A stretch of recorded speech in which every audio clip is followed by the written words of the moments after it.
ఏమనుకోద్దు. So and again, one quote that we all came up with for Rao Bahadur is, this Friday is different from all the 51 Fridays of this year అని. అది ఎందుకు ఎక్కడి నుంచి వచ్చింది అంటే ఊరికే ఏదో మనం come on let's put tag to this film, ఈ ఫిల్మ్కి ట్యాగ్ పెట్టి మనం ప్రమోట్ చేసేయాలనేది కాదు. నిజంగా ఈ ఫిల్మ్లో నుంచి వచ్చిన ట్యాగ్ అది దాని వెనక చాలా ఓకే ఏం పెట్టాలి, ఏ ట్యాగ్ పెట్టాలి అంటే, అరే ఓకే మామూలుగా జనరల్లీ మనకి ఒక మలయాళంలో ఒక మంచి క్రేజీ ఫిల్మ్ వచ్చింది అనగానే ఫస్ట్ సపోర్ట్ చేసేది మన తెలుగు వాళ్ళు. ఓకే, ఇంగ్లీష్లో ఒక మంచి క్రేజీ ఫిల్మ్ వచ్చింది అనగానే మొత్తం అబ్సెషన్గా అందరం వెళ్ళిపోయాం. మామూలుగా అందరూ చూస్తుంటారు, no no no whatever you know. Then Malayalam, Tamil ఏదొచ్చినా ఫస్ట్ మనం చాలా సపోర్ట్ చేస్తాం.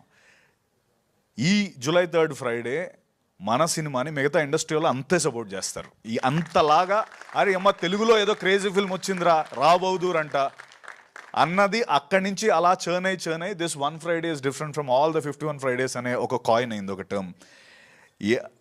సో అండ్ దాంతోపాటు అంటే మనం మామూలుగా బయట దేశాలు వెళ్ళినప్పుడు ఈ తెల్లవాళ్ళు అడుగుతారు కదా మనని మామూలుగా, ఏంటి మీరు మీ సినిమాలు ఏమో ఉంటాయని. అప్పుడు మనం చెప్తాం కదా ఒక లిస్ట్, అదే యునో బాహుబలి, యునో RRR అని. బాహుబలి RRRతో పాటు యునో రావ్ బహదూర్ అని మీరు అందరూ అంటారు. ఇది ఇట్స్ మై ప్రామిస్ దట్ మీరు అందరూ కూడా వాళ్ళందరికీ మాది రావ్ బహదూర్, మా రావ్ బహదూర్ అని మీరు చెప్పుకునేలాగా మేము ఈ సినిమాని చేసాం. మాహా ఈ సినిమాని చేశాడు. అండ్ ఐఎమ్ గ్లాడ్ అంటే పేరు చూసి, డైరెక్టర్ పేరు చూసి అరే ఈ సినిమా కంపల్సరీ చూడాలనే జాబితాలో వెంకటేష్ మహా కంపల్సరీ ఉంటాడు.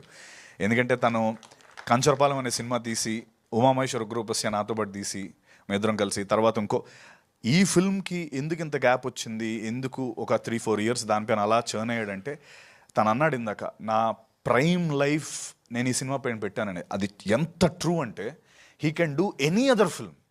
ఆ 3-4 ఏళ్ళు కాంప్రమైజ్ అయిపోయి అరే చలో ఏజ్ అయిపోతుంది, లేకపోతే నా ప్రైమ్ అయిపోతుంది నేను అని తను కాంప్రమైజ్ అవ్వలేదు. That's a wonderful thing. అంటే మామూలుగా మనం ఏజ్ అయిపోతున్న టెన్షన్ వచ్చేస్తుంది. ఈ మనిషి నిజంగా హీ వెయిటెడ్ నో నేను తీస్తే రావ్ బహదూరే తీయాలని వెయిట్ చేసి అనురాగ్, శరత్ అండ్ గోపాలకృష్ణ లాంటి ఒక అద్భుతమైన మ్యాడ్, అంటే అఫ్కోర్స్ మ్యాడ్ అని చెప్పే ముందు ఇంకోటి గుర్తొచ్చింది.